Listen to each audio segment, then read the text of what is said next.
Welcome everyone to this regular monthly community meeting of the BCS Sussex Branch. It's really good to have you here today. If you've joined us a couple of times, you'll know that we've been experimenting with a new format and trying different things out. This month, I'm going to be giving a short talk before we move into some other stuff, and we'll talk some more about the changes and the upcoming meetings at the end. So today's format, as ever, is that we are going to be we're going to have a short talk from a member of the community. We're going to have a chance to ask questions, discuss it. We're going to share other community updates, some branch updates, and other things. And finally, there's going to be a chance for free discussion and networking. The first 2 bits should take about an hour, and we should be done at 8 o'clock. So the time from about 8 o'clock to 8:30 is for free discussion and networking. We'll end the recording at 8 o'clock. But in the meantime, this session is being recorded and should be available on YouTube afterwards. So I'm going to be giving the talk today, and I'm experimenting with some new technology. So we shall see how this works. I would like to ask, first of all, if everyone can see that, see me clearly and see the presentation clearly. I don't know how we influence this in Zoom, actually. So is that all good? You can see the text on the screen and everything. Brilliant. Okay. I'm going to be speaking today. So do interrupt, do ask questions, just open your mic and ask, or raise your hand and ask, or ask in the chat, whatever it is. I'm going to be taking you through this talk today. There will be a chance for more general questions at the end as well. So today's talk. Okay, what now? I've definitely heard that, at least under the breath of people I've worked with, bosses in particular, when I've come up with all sorts of different things, and when I've turned up in their office, I think it also talks to the really unexpected, that, oh, okay, what now? When stuff goes wrong. And today's talk is really about the relationship between diversity and how it makes organizations better, particularly through breakthroughs. And that's either breakthroughs around innovation and positive change, or breakthroughs around negative change. I'm going to be talking about what it is, that I'm actually talking about, what I mean by inner diversity, and how it's different to some of the other diversity, the more mainstream ideas of diversity out there. I'm going to talk about some of the difficulties and some of the effects that it has. I'm going to talk about some of the benefits to the organization and how it can really help us. I'm going to talk about how we as individuals can develop this as a capacity, and how organizations and we as leaders or colleagues can support others in this. This is all very much an exploration, and I really do want your input in this as we go. So do ask questions and do get engaged. I will be, there'll be a number of questions and stuff I'll ask. So yeah, but I will begin. So seeing things differently and being seen as different are two very, very different things. I want to talk today about inner diversity, the inward differences that people experience. Now, there's been a huge amount of effort on diversity, and it's actually really valuable and really important that we are bringing people from a wide range of different backgrounds into the profession. It's important for all sorts of reasons I'm going to go into later. But what I would like to say is that very often what takes the main attention in diversity efforts is the manifest physical traits that people possess. Things like skin color or biological sex, for example. Those tend to be the ones that actually dominate diversity efforts. Now, for me, what's interesting about this is that there is a whole realm of diversity that is actually about the inner experience of diversity. There is something that people feel and think in actually very diverse ways, and often quite extremely diverse ways. These do overlap, I should say. You know, people will have different experiences and experience the world differently by virtue of having different physical manifest differences. So it's not that these are completely separate. It's just that we need to be aware of both sets and what it means to work with both sets. It's a common experience for me, and as a member of a couple of different quite significant diversities. I'm a member of the neurodiverse community, for example, identify as neurodiverse. It's a very interesting thing as white, born a man, speaking English as a first language, all of those things that come across as entirely privileged. And the diversity will often get overlooked. So I'd be very interested if, for you, particularly if you fall into a similar category, to reflect on actually the same experience. You know, how often has the hidden diversity, your difference in perspective, the way you feel differently, been overlooked throughout this, and what effects has that had on you? One of the big things about being diverse and what we mean by being diverse on this on an inner level is that we notice things, we attend to things differently to others. Have you ever been told, you know, don't worry about it, it's fine, when actually it's a really significant issue for you? Or tried to, you know, get something addressed that was bothering you, and well, it doesn't bother me, so it's fine. You know, and actually that's turned into a quite significant barrier. One of the big differences in inner diversity is that we can be sensitive to different things.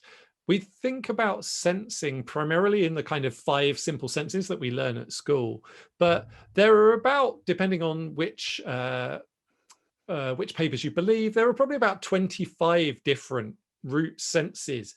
Things like our ability to sense our body in space, or our ability to sense changes in temperature, all sorts of really different diverse senses. And we have quite kind of macro level sensitivities as well to things like the way things are changing and the approaches that we're taking. And these sensitivities are actually the root of a lot of our skills. The things we are most sensitive to, the things that bother us the most, are actually the things we tend to get very good at. The difficulty being, if we are really sensitive to some of these things, is that we can find ourselves in environments that don't really support us. So this is one of the really big challenges around kind of seeing sensitivity not as a problem, but as a condition. It's a situation. It's good in the right circumstances and bad in the wrong circumstances. No one wants an unsensitive surgeon, for example. We want our surgeons to have the finest skill possible. And it's that sensitivity that gives them the ability to do that. So what I want to talk about now is actually some of the problems that arise when you are different, when you see and experience the world slightly differently to other people. And I think this experience, certainly speaking to many people, that someone just doesn't get it. You know, what is it? Being different can be a very isolating experience. And actually working with people who are different can also be a very frustrating experience. It's like, why don't they get it? Is a really, really frustrating thing, and something that comes up a lot in work, particularly when we're working with people who are different to us. I want to talk a little bit about some of the effects and how this comes about. So the first one is that people really do speak quite different languages. We all have different worldviews and different assumptions that underpin them. And they can actually be the source of an awful lot of issues. It's down to the language that we use and the meanings that we create around that language. Working with that and being aware that we all have these differences in meanings, that language isn't just, words don't just transfer information from one person's head to another. and that we actually have to work on that is one of the things that's, it's not great news because it's actually quite a lot of work, but it is actually very important work to be doing. And I think remembering that just not getting it is usually a mutual experience. We mutually misunderstand each other. So it's not always that you're just kind of getting the message over. I'm going to talk about some solutions to this later on that will touch on this, but this is certainly the first one. What I'd like to do, though, first of all, is throw out to anyone who feels like it, who's comfortable speaking up. Are there any times where you've experienced this, where you've kind of just hit this wall with a colleague where you just didn't understand each other around a point? And what happened when you did?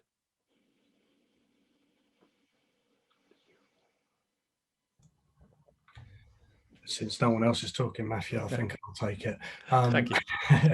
I have this daily as a business analyst. So my job is very much try and make the business talk to the techs. And you know, that's a hard sell anyway. I had a meeting today where I was walking through a requirements document trying to introduce acceptance criteria. And they just don't get it. The business just don't get it and don't understand it. So it was trying to bring that conversation back to a place that they did understand. Why is it important for you? Well, it's important so that you're going to get benefit. You're going to know what the test for this requirement is. And it was bringing them along for that ride. But yeah, it can be very difficult. I struggle with it and I have done for 20 years. And I will continue to open my eyes to new ways to think about things every day. Yeah, thank you. And I think that's a really important point, actually, that, you know, we have cultural differences and culture is often how this stuff comes across, but big cultural differences between different professions, practices within an organization. So it's not just that, you know, we're talking about kind of, when we talk about culture, we're not talking about necessarily about people from different countries. We're talking about people who might sit at different corners of the same office. And not having a mutual language is a real issue, and the work to develop it and actually championing the people who do develop it and have that as a capability, because some people are just neither one nor the other, but whose best position is actually as mediators and as connectors. That work is really important too. So yeah, thank you very much for that. So I want to move on to some of the effects of really this idea of normal and what that does, what we mean by normal when we say that. Now, normal, you know, this is on the screen is a normal distribution that I nicked off Wikipedia earlier today. What I really want to point out is each of those lines are a standard deviation away from the norm. So standard deviations are a way of measuring the distance effectively from the middle of the curve, which is in a Gaussian distribution, a normal distribution, bang in the middle. And I'd like you to notice how much those edges drop off and how quickly. This is one of the really, really difficult points about being away from the middle of the curve. We do have, you know, we have a saying that opposites attract, right? There's almost no psychological evidence for that. I want to say now that really most of the psychological evidence says that very, very similar people with trivial differences attract. It's not opposites at all. And we do find it much easier to work with people who share a language, like a common culture, and share very similar traits with us. There's some interesting research into IQ on this one, actually, that shows that people prefer very strongly to make friends with people within a standard deviation either way of their IQ.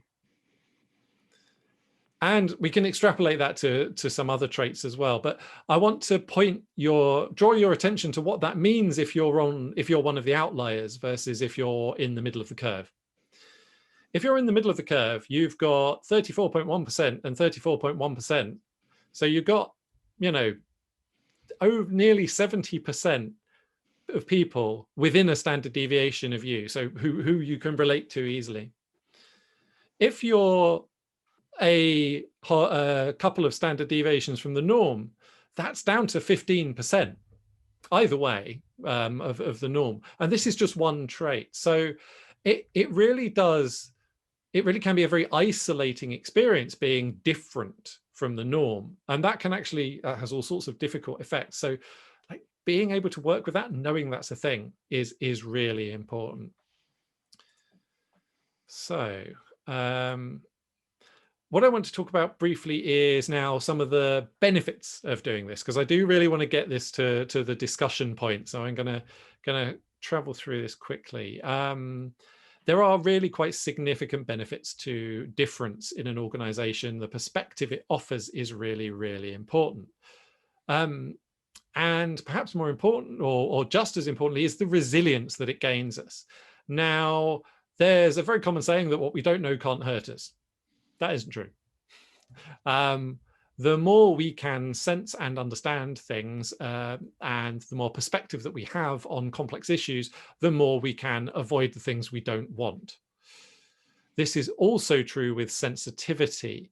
Now, in many complex systems and complex change, you get non-linear effects. So this is best captured by, a stitch in time saves 9. It's actually that is actually I'm kind of going after an awful lot of sayings tonight, but that one I like. The ability to intervene early is dictated by your ability to sense that something is happening. So a high sensitivity to certain things mean that you can change things, and non-linear costs mean that you can intervene much earlier and avoid an awful lot of difficulty and costs. So someone with a high sensitivity to a certain thing in a certain situation, the kind of person that gets told, okay, what now, when they complain again, is actually the person that you need in the organization to be pointing out these things. The other side of this is that different perspectives can give you insight, and insight is absolutely invaluable. It's part of the innovation process. It's about understanding problems in different ways, hard problems that no one else has seen before. They tend to be kind of obvious, interestingly, once we do see them, once someone points them out, but they're very, very hard to see in the first place. They require a shift of perspective. We call that lateral thinking very often, but that means that you've adopted a different perspective. If you come from that perspective already, just because you have a different background and a different way of thinking, you don't even have to do the shift. You just see the problem like that and it becomes trivial. So this is actually a really, really helpful way of generating positive change and development in the business. It also means that you tend to see valuable things in areas that haven't been discovered yet. This is one of the other things. Right in the middle of the curve, there probably were great ideas there, but someone's done them already because there were loads of people there. The stuff at the edges is actually where the undiscovered things are, and that's where the value that you can then move into as an organization and as an individual really lies. So it's doubly worthwhile having diverse perspectives around this. So what I'd really like to do now is get into the practicalities of working with you. I have kind of given a quick overview, but I'm really interested in how we're working with this. So what I'd like to do is talk about the personal first, because for many of us, this is actually a really difficult thing. We're not trained to work this way. Share some of my experiences and actually hand it over to you to share your own experiences. What has worked for you? Because there aren't really any recipes here.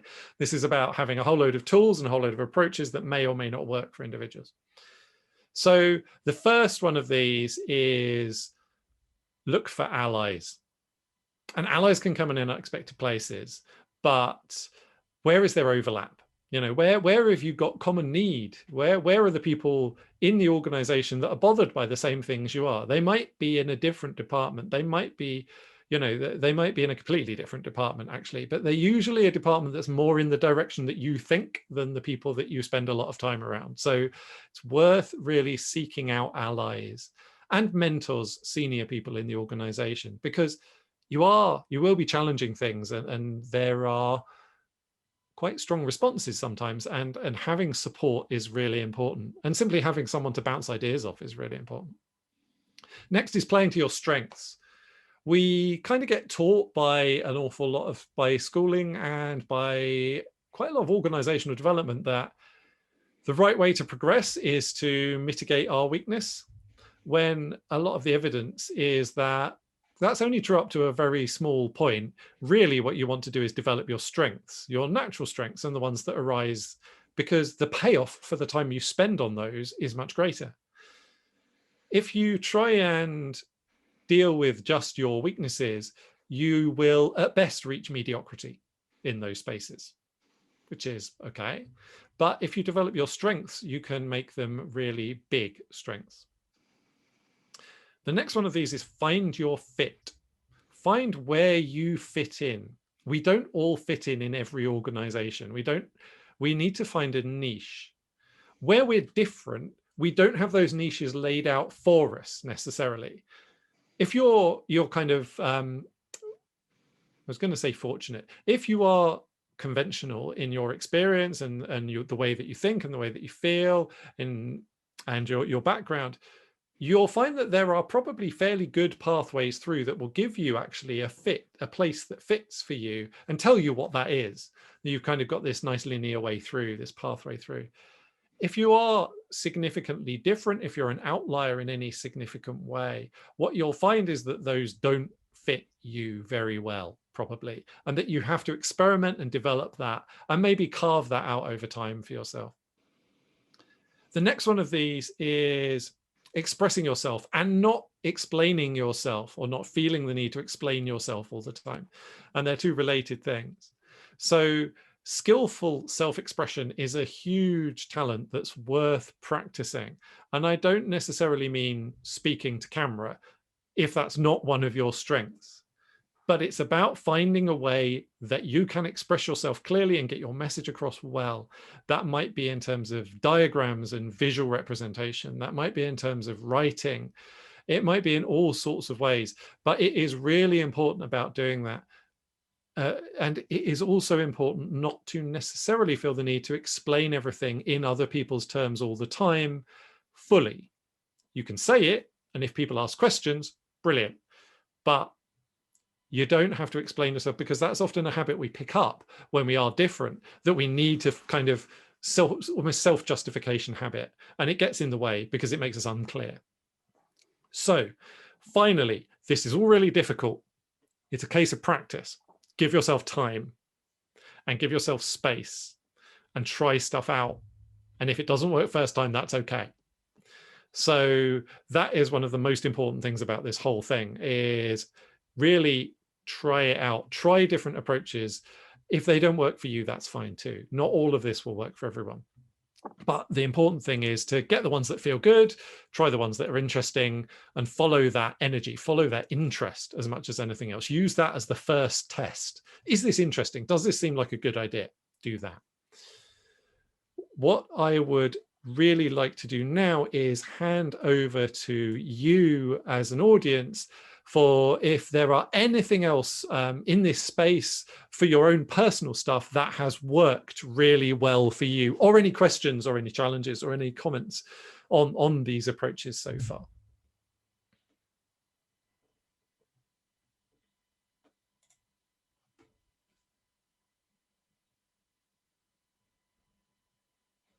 I'll lob something in.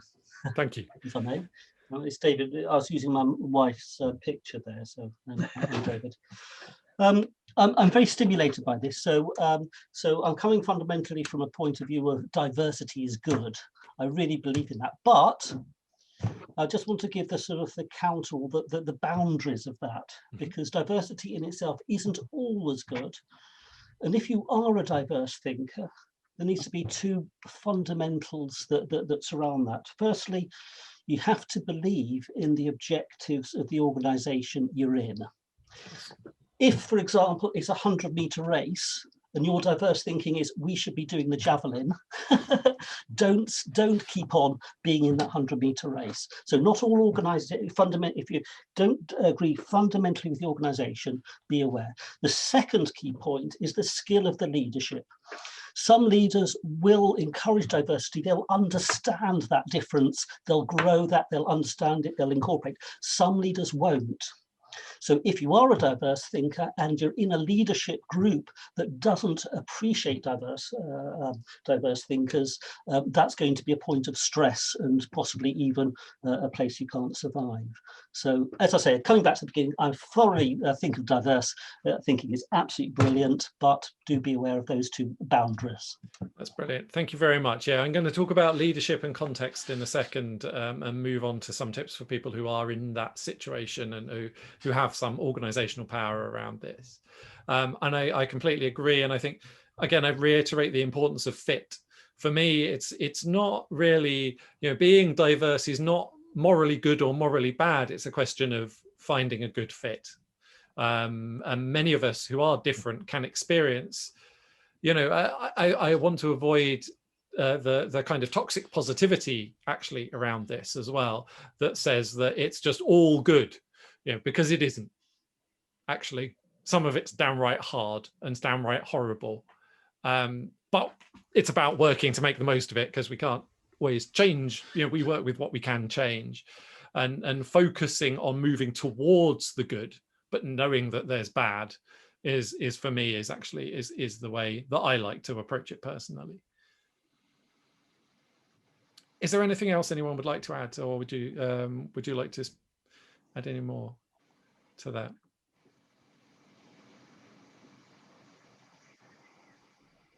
Can I just say something, actually, Matt? We can talk about it a lot more after. When you said people often say what you know can't hurt you, I imagined an airline crew flying towards a mountain in cloud. Yeah. That's exactly the way I saw it, which of course got me thinking a lot about cockpit resource management and all the evidence on the dangers of groupthink and poor leadership in aviation. And there's a vast literature. I mean, and a number of clear accidents that are caused by the captain simply not listening to a useful observation from the co-pilot. And this I guess, because there's always a recording to play back, and they actually know the person-to-person interactions that have gone on at the flight deck. There's now hard scientific evidence about this, whereas in a lot of other situations, dominant or oppressive management isn't recorded accurately. But yeah, there's some very interesting stuff from the aviation world. If you're interested, maybe we'll talk about it some other time. Yeah, thank you. And I'd actually, to a specific point around that, one of the main psychological traits that people talk about, particularly at work, actually, is agreeability, which is kind of the ability to get along with people. However, agreeability is also a question of fit. Very agreeable people do just acquiesce and wouldn't stand up in that situation. And then you have all the dangers of the groupthink accident. Exactly. So actually, in that circumstance, in a certain role, high agreeability is good. In a certain role, you need the right role, and it's about understanding that and understanding your own self in that and where your strengths lie. If you're good at particularly if you're good at raising difficult issues in a way that doesn't completely alienate people, that's actually a really important trait. And it's not actually a high agreeability trait in quite in the classical way. So it's like, how is that, and how is it expressed again? How am I expressing my non-agreeable nature? Am I expressing it skillfully? And that is a really important thing to develop, because it then becomes a really, potentially life-saving skill. Well, there's actually a protocol in aviation and in medicine too, say for a nurse to make an observation and then say, "Are you sure you really want to do that? Are you sure? Please check the notes to make sure that we have to operate on the right limb," and that sort of thing. There are established protocols, which I think, I feel it's a shame they don't exist in financial services, or they're not used in financial services, where groupthink has obviously led a lot of very clever people into some very bad decisions.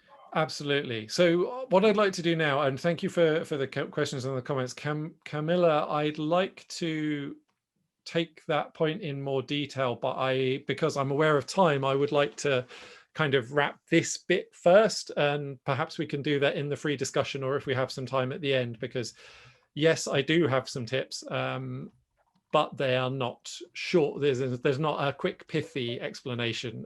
It's quite an involved thing, like any skills development. But I'd like to give you some pointers. So if that's okay, I'd like to save that till the end. So the next bit really is exactly as you say, as Blay really nicely led us to. There are structural things you can do to make this more likely. And structure is really important in this. The organization is really important in this, and leadership are really important in this. So I want to talk about some of the things that I know work, and that can help people who do see things differently do their thing well and have the positive effect that they can have. The first one is psychological safety. And what do I mean by a safe space? I don't mean a space where no one argues, where there is no disagreement.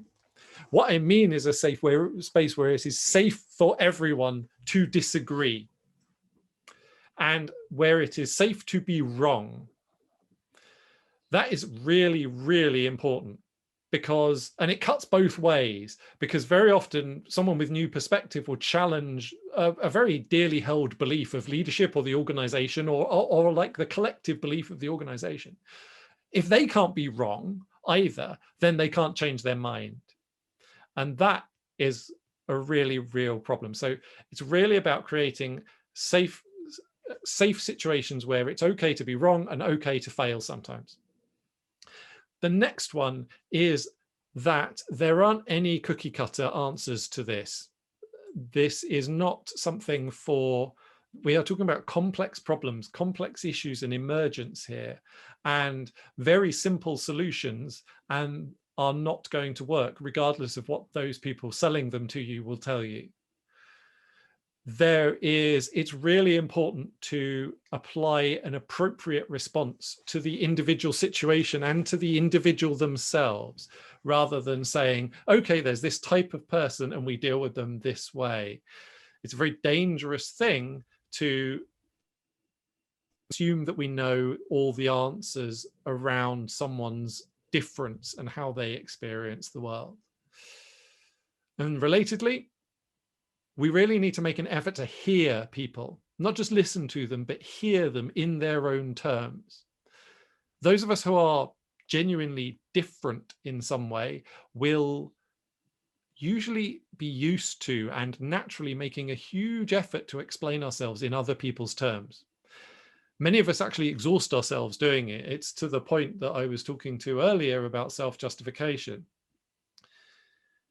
If you're in that position of being normal in this context, you don't have to make that effort. But if you do, it will be rewarded.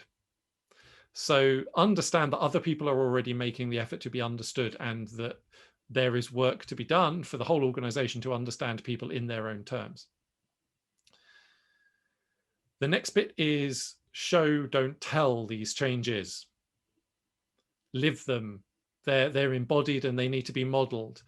Actually, one of the great secrets, I think, and perhaps one of the great fears of leadership and seniority in organizations is that we are human. We are different, actually. We make mistakes. And the best way that you can make it safe for everyone else is if you can show that you can do it and it's safe for you. And that's true of any difference that you share as well. So for most of us, it's kind of intersectional. It's not that we are all normal or all different. The more that you can work with your own difference and turn that into a strength, the more you pave the way for other people in the organization to do it too. So having the courage to do that is a huge, huge benefit. And the final bit is that this happens over time, and aiming for perfect and aiming for solutions does not work well. You're looking for better. You're not looking for perfect in this. Trying to seek a perfect solution will mean that nothing ever happens. So it's really about incremental improvements rather than perfection. Does anyone have any other additional bits they would like to add to this list? what works for leadership and for the organization.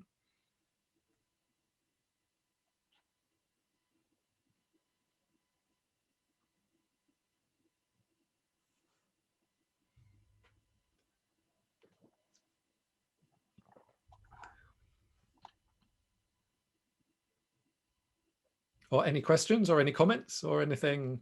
I mean, So human behavior, I think at the end of the day, is very heavily copied. And it's very heavily copied, very much at an underlying thing from the leaders. Mm.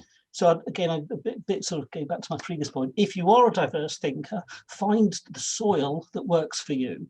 Don't try, if you're a diverse thinker or someone different, trying to beat yourself up in an organization that doesn't get you. Go somewhere else where there's a leader that does understand you, where the soil is somewhere, as you say, works with you, with your sort of diverse thinking rather than against. That's easy to say and hard to do, but as I say, don't just assume if you're finding it stressful in a situation, it's all down to you. It could be your device, it could be there's somewhere else where people understand you and you're going to make better progress. Thank you. I think there is, for me, there's a really interesting relationship there, because we can actually use this to change things. You know, organizations can change, people can change, people can learn, and we don't want to forget that. If there are strong reasons to be in a place, but negatives to that, it's actually worth engaging and trying to change. But I think from what I really like in your point is that very often we can feel that we're to blame if we're different, and letting go of that idea that we're at fault rather than it's just maybe not the ideal fit is a really helpful way of reframing things such that they can then be changed, because blame gets in the way of changing things, right? I mean, and if we do want to make it better for us by going somewhere else or changing the place we're in, or maybe a bit both, it's we've got to let go of that first. So yeah, thank you very much. And just to show that on the chat comments, I've got both of the books there, Rebel Thinking and Black Box Thinking by Matthew Syed. Matthew Syed, very interesting chap. He's got a father who was a Pakistani immigrant. His mother was Welsh. He grew up working class, went to Oxford University, I think it was, became the British champion in table tennis. And very, very unusual. He was actually a defensive player. Now, how to succeed at table tennis is usually an attacking player. He was defensive, yet he became a British champion. He started writing as a sports journalist for the Times, and he's become a successful writer. Really interesting chap, so well worth reading with both of those books. Yeah, I think on the reading thing, and we do have a little bit of time now, so if anyone else has anything to add, I will wrap up, and I will actually, we've got a couple of minutes to talk about going back to the tips for developing the skills around expressing and developing that. So if everyone is kind of, if no one else has anything really burning to add to this particular bit, I will move on. So, okay, what next? The reason to support diversity is not just because it is nice, not just because it is the right thing to do. It is practically the right thing to do for an organization, because it makes it more resilient and it makes it more innovative. So there are real material, practical benefits to spending resources on increasing your ability to deal with diverse perspectives. It's effort and money well spent. Additionally, changes and adaptations where those are necessary do not just benefit divergent individuals. Very often, the people that are obviously divergent are just one far end of a continuum and are very sensitive to a thing, particularly to the point at which it becomes really quite a big issue. However, there are many people who will be somewhat sensitive to that thing, many, many more, and they will be suffering a little bit by the fact that it doesn't work right. The highly sensitive can point you in that direction and have you resolve something that's actually holding back huge numbers of people in the organization. And that's also true of working with customers and in design work. So this is one of the things, you know, where people can point stuff out. They are the ones that you really listen to and you make it better for everyone. Finally, there are no specific solutions and recipes in this space. This very much leads me to really nicely, actually, in a little loop, that for me, one of the huge ways to do this is to work with people doing similar and try and get inspiration from doing similar as well. Do try stuff out, but I love bringing in the books because for me, finding people who think in similar ways to us and yet have managed to express that well is a really, really helpful thing. Find the people who resonate for you when you read them or you watch their stuff or you, whoever it is. So if you know, Matthew Said is a person who, when you read his stuff, really resonates, then brilliant. You can learn how he's doing that and what he's doing and use that to narrow the field of stuff that you might succeed really well in as well. And then you can practice that and try that and find related thinkers and related fields. I think this is another one of the ways to look at our skills of expression, is that very often there are fields that are dominated by some of the traits that we have that aren't necessarily our mainstream field. My background is, technology and technology development, but it's also psychology and strategy and big picture stuff and complex change. So those fields are the ones that I was drawn to because I am more compatible just because of the way that I think than perhaps the mainstream of IT development is. And finding your fields, your related fields and your related thinkers can get you new ways of expressing, new tips, new approaches, and new models and metaphors and stories. Because a lot of this is about, a lot of expression is about finding stories and metaphors that land for other people. And for us, but really, you know, getting the idea across in a powerful and intuitive way is a really important part of this, because we kind of get it on perhaps on like an intrinsic, almost a visceral level. You feel it. If other people don't quite feel it that acutely, then having terms that make them give them a model, give them an idea that they can start working with and a sense of it is a really, really helpful way to start. So for me, working around that practice, the self-expression is a really good way to do it. And start small, whatever modality it is. If it feels like drawing, if it feels like writing, if it feels like talking, start small. When I work with people around public speaking, because it's a really big challenge for many people, and I would always recommend start talking to yourself, start talking to the mirror, then talk to one or two other trusted people, then grow from there. You don't want to be standing in front of a stage in front of hundreds of people when it's your first talk. No one gets good that way. That's horrible. It's a terrifying idea. So let yourself practice and try whatever those things are. If it feels good and feels interesting to develop, though, I'd suggest that's more important than being good at it straight away. Go with the interest, go with what feels exciting and worthwhile practicing just because. That would be my that's kind of my early advice around expressing yourself. We're at time for the talk. I'd love to follow this up. We'll have some chance for free discussion at the end. So Camilla or anyone else, if that was helpful, then I'd love to know, and I'd love to kind of talk further if there are any questions. In the meantime, that's basically it from me for giving this talk. So thank you all very much for watching. I'm in the slightly awkward position of also hosting these meetings. So now I'm going to have to, I'm going to end the presentation and move over to the normal, my normal role as host for the BCS community meetings. The next bit is, as you know, we are experimenting with these meetings, and the format we are playing with is really looking at ways we can engage and give you the opportunity to speak and share any information that you want to share with us and with other community members. The first thing I would like to make is, if you are new to the meeting or new in role or new in any way and you would like to do so, would you like to introduce yourself a little bit and simply say hello to the community? That's all it takes. So yeah, that's the first invitation. So I will hand over again and shut up for a second. Feel free to unmute yourself or share in chat if there's you and that's anything you would like to share. Well, hello there. My name is Joanna. I have joined BCS only a few months ago. I have been working as a business analyst for about 3 years now, mainly in the reinsurance industry.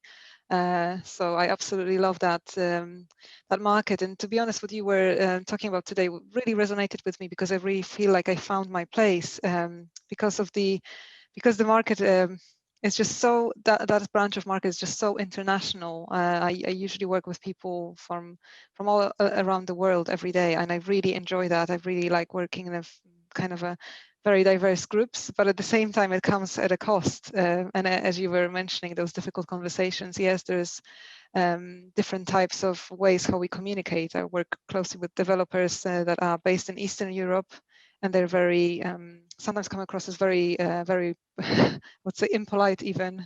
And then on the other end, we have clients, you know, from the US or based in Zurich that communicate in a bit different ways.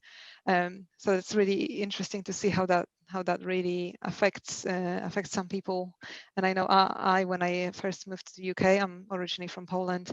I was told that I'm rude because I'm very straightforward in my communication sometimes, and I sometimes avoid small talks. And yeah, so that was like a lesson for me to maybe adjust a little bit. So it's very interesting how these cultural differences and our, I would say, initial setup, where we come from geographically or in ways from families, it really has an impact on how we behave throughout our lives and how that has an effect on us.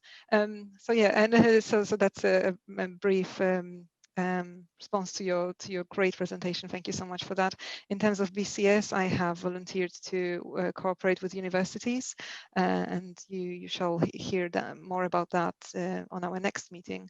But yeah, I'm very, very pleased to be here. Very, very glad to be a part of the community. And yeah, I really like the new format. I've never experienced the previous one, but I really, really appreciate it and everything that you've done so far. So yeah, all great. Thank you so much. That's brilliant. Thank you so much for introducing yourself and for joining in and your contribution as well. So yeah, I look forward to that. Is there anyone else who would like to? Yeah, I'll take the lead. Cool. Okay, so I'm Aldy Waterman. I'm also a business analyst. It sounds like you've got lots of business analysts on your hand now. I've been with the BCS. I can't even tell you how many years I've been with the BCS. Actually, it's probably coming on for about 8-9 years. And I've been a professional member of the BCS. I've just recently got RIT Tech on the way to CITP, just to prove I can do what I can do, and I'm getting some IIBA qualifications as well for the BA side of things. I had been a contractor for about 12 years. I've just made a step back into permanent work. And I've been in the pensions industry pretty much for my entire career, in and out of pensions, a little bit of life, a little bit of investment management. I started off as an administrator. I've done a bit of testing for a few years. I've done a bit of developing, and then I fell naturally into a business analyst type role. And I've never really looked back, but I mean, your talk here, Matthew, really rung some bells with, you know, how I have to cope with my day to day, because essentially it's what I'm trying to do every day, right? It's trying to bring those communication channels together, and it is always a constant struggle, because you're meeting different cultures, different people, different ideas, and different businesses. I guess I'll meet a lot less of them now, being a permanent member of staff. I'll be stuck in one place for a while, but you know, being a contractor, it does really open your eyes to a lot of things. I also do some mentoring within that business. I've reached out to the BCS. I think it's IIBA actually. I haven't done the BCS one yet, to offer my services as a mentor, but also to ask for mentoring from other people in leadership type skills, because I want to improve in those areas. I've signed up to the committee as a corporate membership liaison, which I'm still yet to kind of really get my hands into, and I'll understand that, and we will over the coming weeks. And again, I suspect this time next month I'll be talking a little bit more about that. I hope so. Yeah, so that's me. You'll hear more from me, I'm sure. Lovely, thank you. Thank you.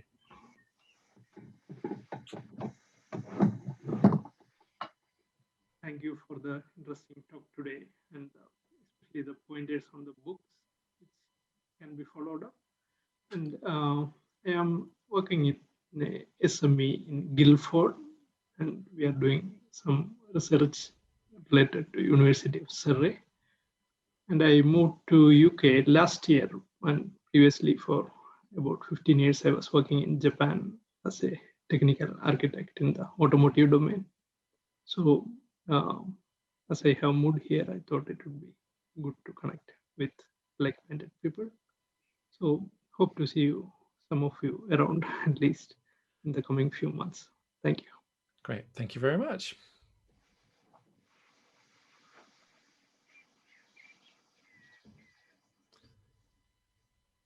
Would anyone else like to introduce themselves, or shall I move on to the next bit? Okay, I'll move on to the next bit. So the next part is really where we're, I haven't been told by anyone about it, but if you have any job vacancies or opportunities in your organization that you would be interested in sharing and interested in BCS members potentially applying for, then this is the opportunity for you to share details of that now.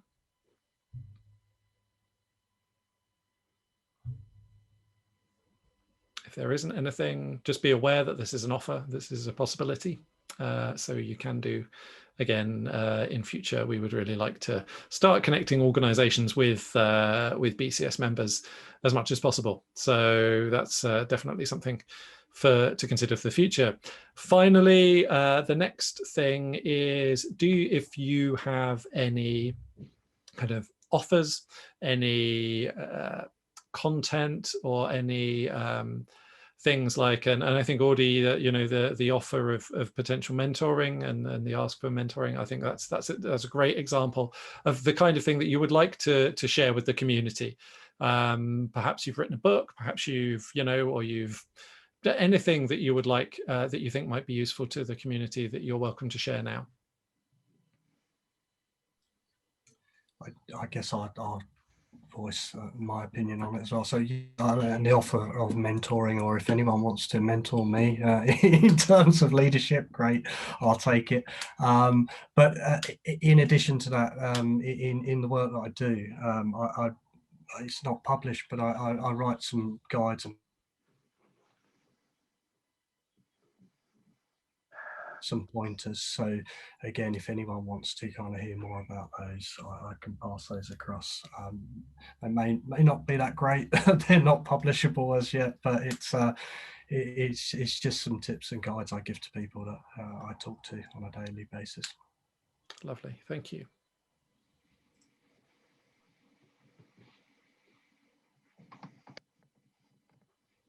I might add my own personal one here if this has resonated for you.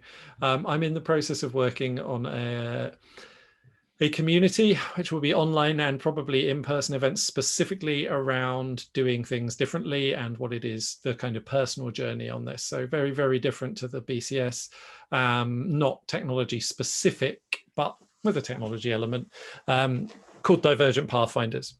You can find out more at divergentpathfinders.com. It's really very early days.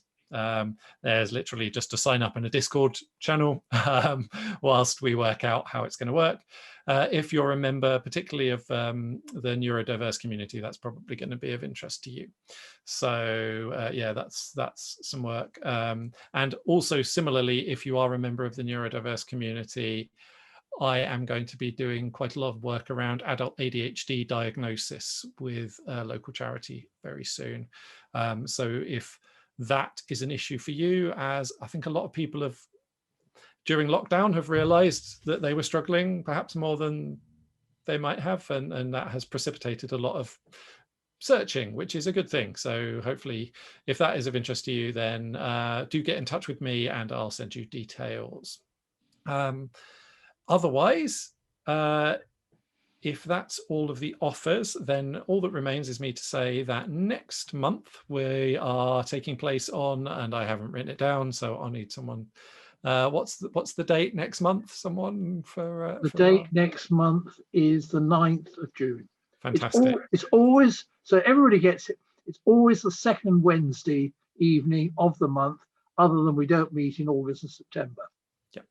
So and that's great. So so the 9th of June will be the next meeting, and that will be at 7 p.m. and it will be in the same place virtually in Zoom. We'll be sharing details through very soon, and we will be having some introductory chats. We've had some new members of the committee, which is absolutely wonderful, and really a chance to talk a bit about those areas that they're working in and what their interests are, so you can get to know them a little bit better. I think it might also be an opportunity for us existing committee members to maybe share a little bit about our roles and how we can help, because obviously we've had a whole load of new people join us, and it's really good to really want to share that message out there. So that will be next month, so a really good chance to find out really what we're doing with the committee, and hopefully again to give your input and steer us on your needs, which is really, really important. The following month we are going to be having our student prize winners, hopefully doing a presentation. We have, if you don't know, we offer a prize to students from, is it at the moment it's Take that, it is a bit of a juggle this year. It'll be Sussex in July, it'll be Brighton in October. Brighton in October. They're on a later timetable. Okay, great. There'll be 5 prizes given, which is the form of a year's membership, and the penalty of that is that we expect them to come and briefly describe their final year projects, which is fascinating to actually hear what the students are doing.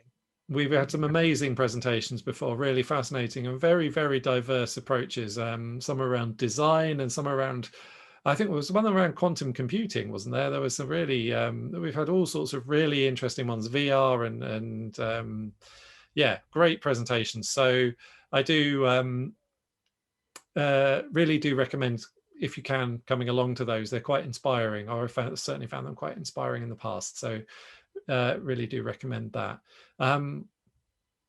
I think that's basically it for the programmed content, unless I've forgotten anything and anyone would like to remind me.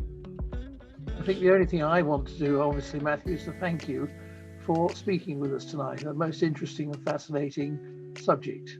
But I think it's an interesting journey that's evolving now, as you said, with lockdown. That's caused people to think more about their own particular challenges and opportunities.